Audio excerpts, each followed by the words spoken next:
Sa mga nagtatanong kung legit ba raw yung pangingialam na ng Japan para palayain si dating Pangulong Duterte, nako, eto, panuorin natin ang video kung saan hindi pa ito binabalita ng ibang media.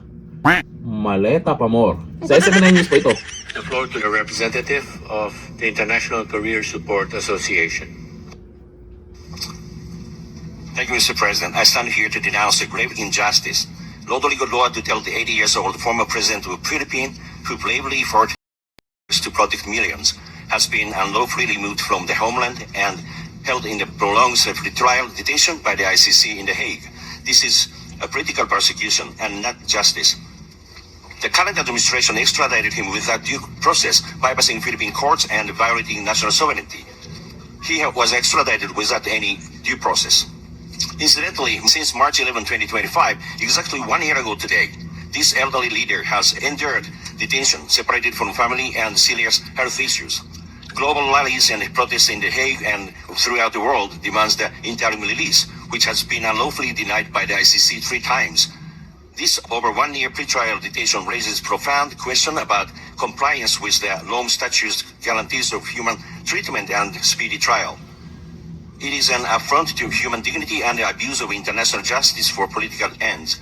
We urge this council to demand humanitarian review and interim release of President Duterte. Justice must be fair, not a weapon against the people. The majority of the Filipino voice will not be silenced and depressed. Thank you very much. Thank you. I now give the floor to the Okay. representative. Yung video na yan, nag-viral na po lahat-lahat sa social media. Pero tahimik yung ibang media. Maleta pa. Buti na lang mayroon po tayong maasahan po. Lalo na po itong SMNI at iba pa pong mga media din naman dyan na naglabas na rin po nito.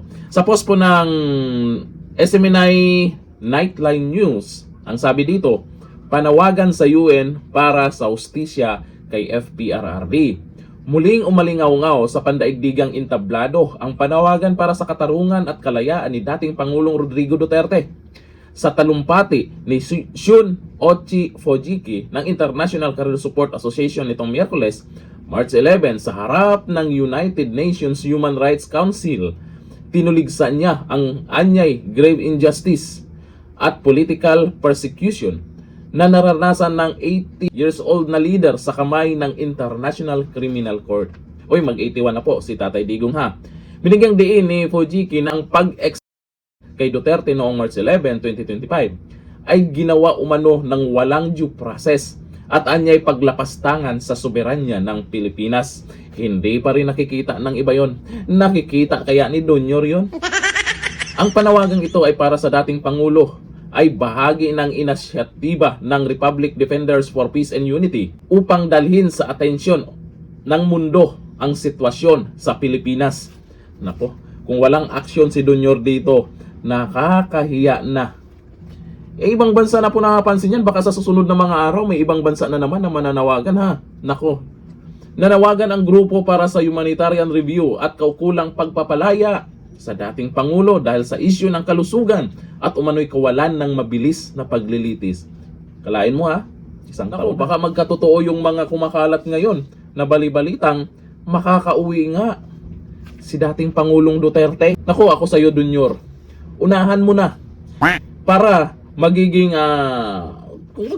kung ikaw yung unang aaksyon para pauwiin si Tatay Digong, para lumalabas na ikaw na naman yung bida. Diba?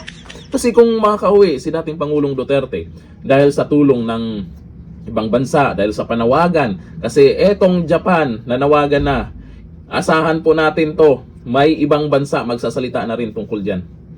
Tungkol sa kalagayan ni dating Pangulong Duterte at kung ano yung ginawa sa kanya. Wala daw sa due process eh. Kasabay ng balitang yan, nag-viral po, mayroon din kumakalat ngayon ng mga post na kung saan naka-full alert daw ang Malacanang. Opo, ayan sa mga nag-post, hindi lang po yan, Cebu Flash Report, marami pang mga nag-post na kung saan ay from legit source daw ha, naka-full alert daw ang Malacanang. Bakit? Sa anong dahilan? Hanggang dito na lang, thank you. Bye-bye.